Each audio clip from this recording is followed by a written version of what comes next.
Hey guys, this is Frisky117. I was going to give my thoughts and my review on the ending to Chikara's Never Compromise. I'm going to give a review on the entire show in another video, but on this one I'm just going to do the ending. My mind is still boggled. I really don't know where my head's at on this one. Excellent match between Eddie Kingston and Icarus. Really began with a half crowd split, one side for Icarus, one side for Kingston. But as the match went on, you did start to see a big build up for Icarus, which I loved. I thought was great.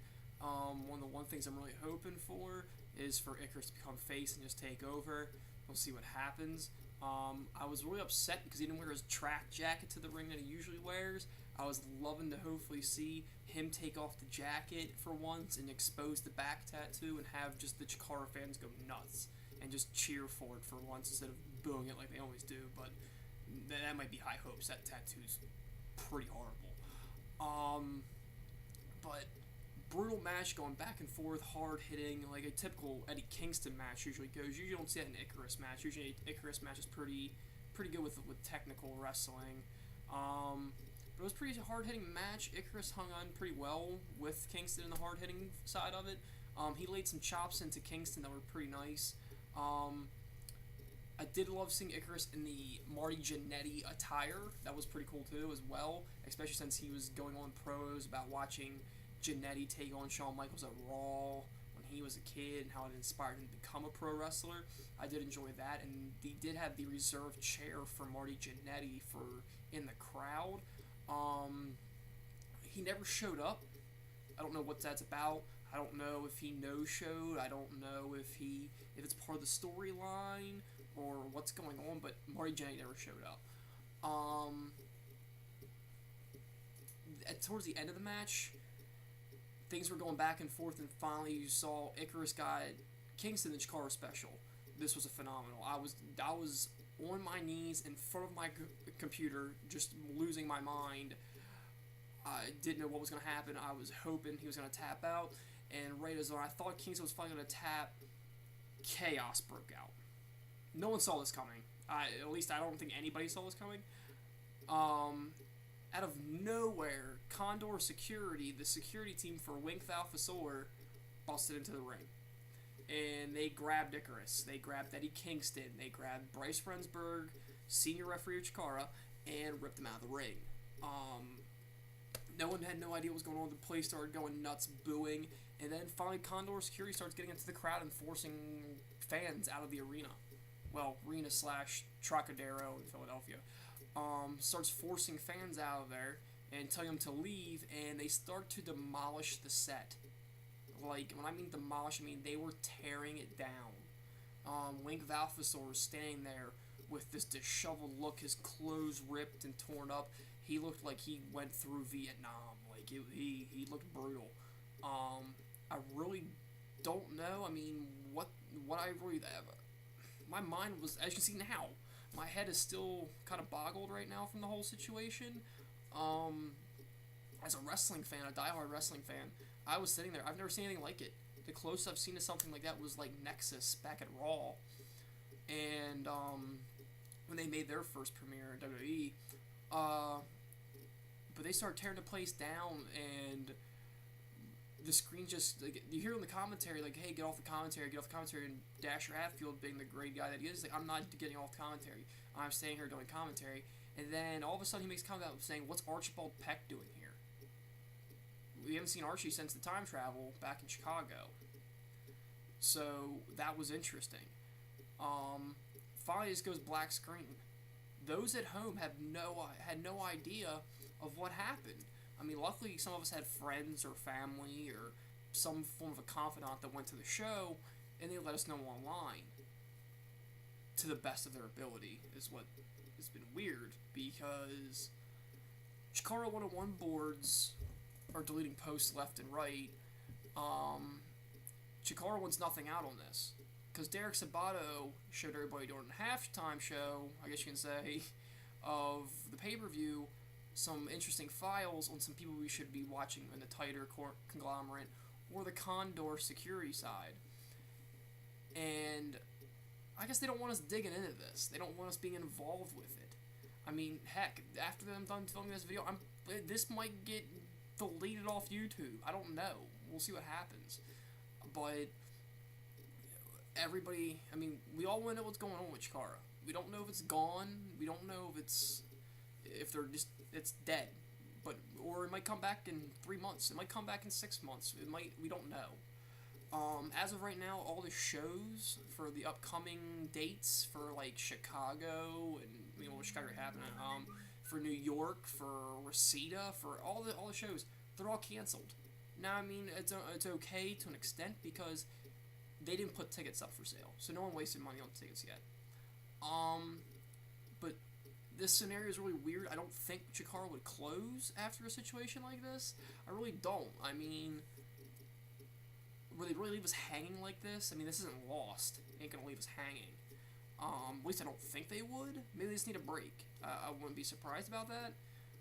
Sometimes these guys get burnt out. I mean, it's not an easy life being a professional wrestler. But at the same time, from a storyline aspect, I'm extremely intrigued right now. My brain is goo, because the things that are going on are just baffling. I mean, the internet, blogs are getting taken down, forum posts. Fans are digging deeper and deeper into this. We're all digging deeper and deeper into this. And they don't want us to. They want us to be as confused as possible. I mean, why Tighter don't want us to go any further in research? I don't know right now. I don't know why Condor don't know. I'm really terrified they're going to kick in my door and rip me out of his room and drag me off somewhere. But we'll see what happens. If they do, and this video somehow makes the internet, well then awesome. You can try and find me. But at that point, what's this have to do with them? Does the Eye of Tyr come into play? I mean, what's the Eye of Tyr have to do with this? Is it controlling anybody? Why is Wink so hectic? And if the Eye of Tyr comes into play, what's Ultramantis Black have to do with this? I mean, he has been going around shaking hands and kissing babies for the past couple months. It's not the devious Ultramantis. I mean, he wrestled in a match to see who is the most devious, Ultramantis or Ophidian. So, why would someone so deviant walk around being the way he is right now? And if that is true, where's the Spectral Envoy fall into play? So, I mean, everything is just, there's a lot of questions. I mean, Tim Don's posting blogs saying about Eddie Kingston's going to destroy this company, and he's just going to let him watch it and see it and watch it burn. And this whole season's taking place based off Watchmen. Now, today, I sat down and I watched Watchmen for the first time in a little while. I mean, don't get me wrong, it's my top 3 favorite movies of all time. I love Watchmen. But I wanted to see what connections are going on right now, if I could find any. And as of right now, in Watchmen, to save Earth, they had to do some destruction. Is Tim Donst reading into the point that maybe, hey, to save Chikara, we kind of need to destroy Chikara to an extent, and Eddie Kingston is Tim Donst's nuclear bomb, his giant squid to follow the book of Watchmen? We don't know. I mean, it's an interesting thing. The Twitter, like, there's not a lot of Twitter going on right now, which is weird. There's not a lot of Facebook going on with the wrestlers. Usually once a week, I mean, during the weeks, you just get on and these wrestlers are posting, they're pumping out for shows, they're pumping out for just random comments about life that's going on for them. And right now it's been kind of quiet. It's really eerie to an extent. It's just, things don't seem right now. As a pro wrestling fan, my mind is legit boggled. I haven't felt like this about pro wrestling in a while. Like, I mean, I almost got done with watching pro wrestling for a while. It was starting to get boring. It was starting to get, like, kind of the everyday, the norm. Every company, just kind of whatever. And, I mean, I've been doing this since I was 7. I have a very sick obsession with professional wrestling. But this grabbed me. This grabbed me by the throat and slammed me against the wall. It's interesting. It's one heck of a ride, to say the least, right now. And trying to figure out this puzzle, nobody can figure it out. Sure, maybe we'll get some pieces here and there, but as soon as we get one step forward, bang, we're like 3 steps back.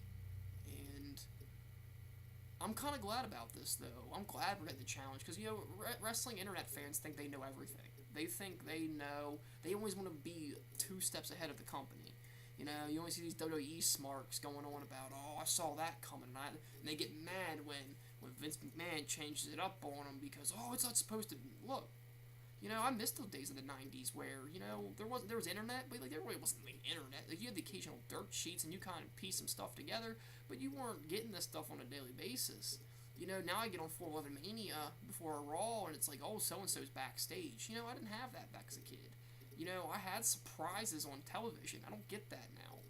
So, like, is this going on? I kind of like it. It's different.